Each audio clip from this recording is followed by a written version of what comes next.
Serie B-Win. Tutti i colori della passione. Nell'anticipo della quarta giornata di Serie B-Win a Leuganeo, il Padova ospita il Bari in quella che lo stesso tecnico dei Veneti Alessandro Dal Canto ha definito un possibile anticipo di playoff. Venerdì partiti a 1000, 3 risultati utili consecutivi, 2 vittorie e un pareggio per il primo posto in classifica insieme a Brescia e Torino. Dal Canto preferisce Milanetto in regia ad Italiano. Il Bari deve riscattare l'inattesa sconfitta interna con l'Albino Leffe e presenta in difesa dal primo minuto il recuperato Crescenzi. Arbitra la gara il signor Massa di Imperia. E si riparte subito con in attacco il Padova al 14esimo, una finta di Drome, il passaggio di Cuffa per l'inserimento di Legati, il cross dalla destra, arriva Ruopolo, mette fuori misura per l'attacco del Padova. Sicuramente il contrasto di Dos Santos su Ruopolo mette Ruopolo in condizione di calciare male. Al 17esimo passa il Padova, colpo di testa vincente di Trevisan sul corner battuto da Milanetto e Veneti in vantaggio. Rivedremo nel replay il perfetto stacco di testa del difensore del Padova che supera Crescenzi e batte la manna, portando in vantaggio la formazione di Dal Canto. È un Padova che insiste, ancora un altro corner e dal limite ci prova con questa conclusione alla volo Milanetto. Tenta l'Eurogol ma conclusione imprecisa per l'ex centrocampista del Genoa. Si vede finalmente il Bari, questa volta il cross di Garofalo, De Paola non ci arriva Kopunek ma la conclusione è completamente fuori misura.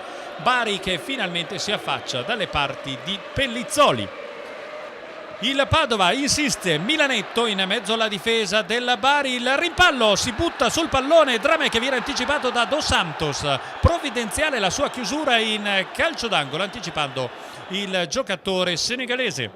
Il Bari sul fronte opposto e Bogliasino, conclusione fuori misura per l'ex centrocampista del Napoli. Finisce qui quindi il primo tempo sul punteggio di 1-0 per il Padova. Si riparte con il Bari che dovrà tentare di riequilibrare il risultato come spera il tecnico Torrente che vedremo in primo piano, ma è ancora Padova. Dramè fa tutto da solo, azione personale, conclusione di destro e palla che va a sfiorare il palo della porta del Bari. Rivediamo il replay, la conclusione di Dramè e palla che di poco non inquadra lo specchio della porta. Sul fronte opposto il Bari prova a farsi vedere, c'è De Paola che mette in mezzo e non ci arriva incredibilmente da ottima posizione Marotta che aveva la possibilità di concretizzare questa occasione. Si dispera De Paola, ex di turno. Ancora il Bari che prova a insistere in questa fase di gara con il gran tiro dalla distanza di De Falco e Pellizzoli alza mettendo in corner. Bravo De Falco a cercare la soluzione di potenza. Calcio di punizione per il Padova sul fronte opposto, Milanetto, palla a girare, fuori misura però per la conclusione del centrocampista veneto. Sul fronte opposto ancora il Bari, c'è questo inserimento di Caputo e Trevisan nel tentativo di anticiparlo, mette sul fondo per poco, rischia l'autogol, l'autore del gol invece del vantaggio del Padova. Calcio di punizione di Marcolini, la palla a girare e palla che sfiora questa volta la porta avversaria proprio negli ultimi minuti di gara. Finisce così 1-0 per il Padova, 3 punti importanti che mettono al termine di questo anticipo il Padova al comando solitario a quota 10 punti.